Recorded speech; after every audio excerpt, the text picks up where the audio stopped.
Welcome back. I'm talking to Max Burns about the Sheffield UFO incident.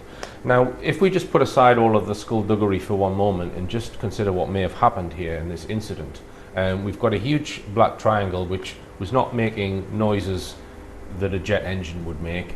We've got military jets chasing it. Now, in your article, you say that this triangle could be some secret military craft. It could be a craft from another nation, or it could be an ET craft. All right, they're all possibilities, and you're open to all of them, as I am. But I think there's got to be something unique or special about it because of what happened. Why did they vector towards it? I mean, my hunch is that it was probably some kind of covert military craft, something along the lines of the TR-3B, and also possibly similar to what appeared in Belgium in the 1990 Flying Triangle flap. So something along those lines. Now you say, well, why would they be making them appear in the Peak Districts in the mid-90s? Well, here's my hypothesis on what may have happened. I suspect that at some level in the military that operate all of the radar systems, the early warning systems, there are certain people who know about unidentified objects, but a small few. Now, your standard response to a foreign aircraft interfering with British airspace is you vector to that craft, you investigate it, you chase it away, or you do SOP, standard operating procedure. Standard practice.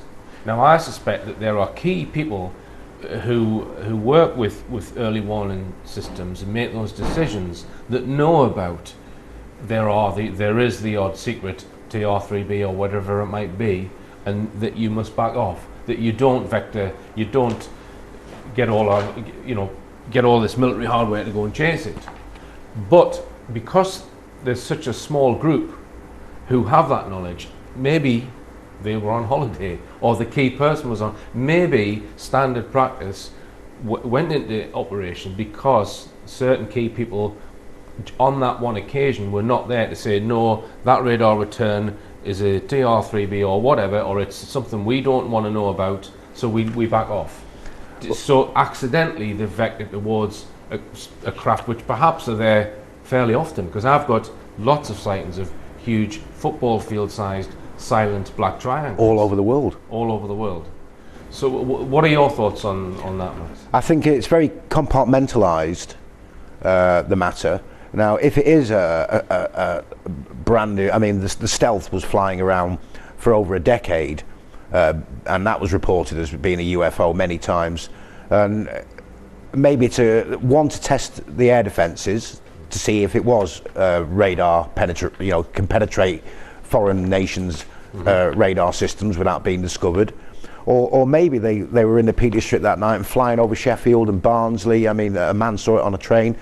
Maybe it's a convenient cover for top secret military aircraft if they can get members of the public reporting that they've seen a UFO. And of course, the word UFO has been hijacked to mean alien spacecraft, where it actually just means exactly what it is, an unidentified flying object.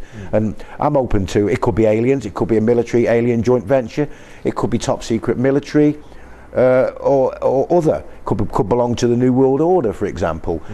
Until I meet the pilots of one of these, or one of them crashes, then I'm open to, I don't know who owns them, but the fact of the matter is that these objects exist and they are flying around our skies.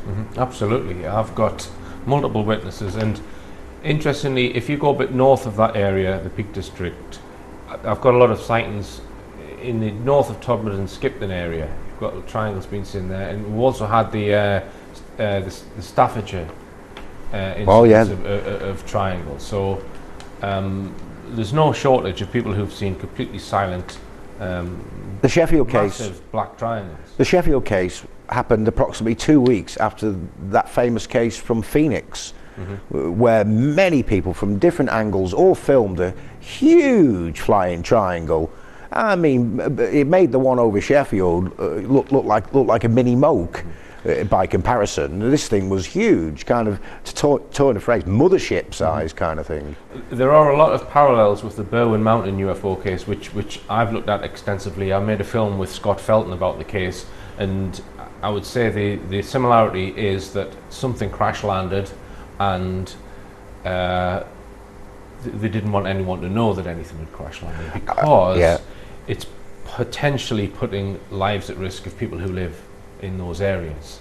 So that's why I think there's been cover-ups on both these cases. I mean, I'm a friend of Margaret Fry's. What an outstanding researcher she has been in her life. And funny enough, Clark wrote to her when he was a young man. I could talk about that later if you like, what Margaret told me about her interactions with Clark as a young man. All right, well let's come back on to people who we think are posing as independent ufologists but are actually probably just pushing the government line in order to protect their operations. Let's just discuss this character, Tim Heppel / Matthews. What was it, because he changed his name?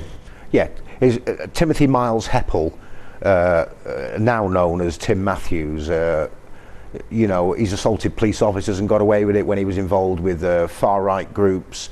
He was a member of the Animal Liberation Front and the Green Anarchists at the same time, which led to the Gandalf prosecution and the incarceration of Steve Booth and a number of others, even though it was Tim Matthews that wrote the inciting material, and they were only released from jail because of pressure from Amnesty International in the end. So Matthews, I've had it from Alan Wilson and Baron Blackett, two historians, that he infiltrated their work and then tried to steer it or what have you. This is what they have, information they have given to me. I mean, I don't want to say anything that I don't know not to be true.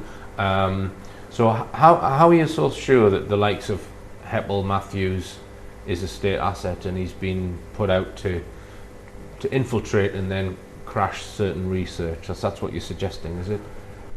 From 3 weeks into my investigation, he wrote a small article which appeared in Alien Encounters magazine, completely dismissing the incident, saying that nothing had happened because nothing had been launched from BAE at Wharton that night. So I started investigating the case, and he suddenly started attacking me for no reason. And I know that my investigation is pure and honest, and from 1997 to this date, not one of these people has managed to prove that I've told one single lie about this investigation. But they were telling all sorts of lies. Matthews was absolutely threatening people. He was talking to conference organisers saying, "You're not allowed, don't let this man speak, don't let this man speak." And he was telling blatant lies about the case and me. And I knew that he was a state asset because I was telling the truth, and why would this man be making up all these lies? Just interrupt you there, Max. If Tim Heppel / Matthews wants to come back and make a comment, I'd be quite happy to have him on the show and interview him if he wants to put his case. Because I need to say that, Max. Because of course. He actually came to my when I was eventually allowed. Malcolm Robertson, when he became the lecture organiser, he booked me as his first speaker, and I spoke at the University of London. And Tim Matthews, as he's now known, aka Miles Heppel, he got up at 6 a.m, drove all the way to, got the train all the way to London. He sat in the front row with his recording device, and he recorded the entire lecture and immediately supplied a copy of it to Clark and Roberts, and was as nice as pie with me at the conference. And then as soon as he went away, he was attacking me. Right, all right. Now the other fairly famous ufologist, UK ufologist, is Jenny Randalls. Have you collaborated with her at all? Jenny Randalls I've actually got copies of her letters to the government offering her services to spy on other ufologists for the British government. I've actually got a copy of her letters from the National Archives. She's a strange individual, friends with Clark and Roberts for years. She was very involved with Bufora, and she also she refused to advertise my talk on the Bufora phone line, and she's been adamantly in the camp of the so-called skeptics since about 1993-ish. She wears a lot of hats. How about that? Okay. More on the Sheffield UFO incident after this.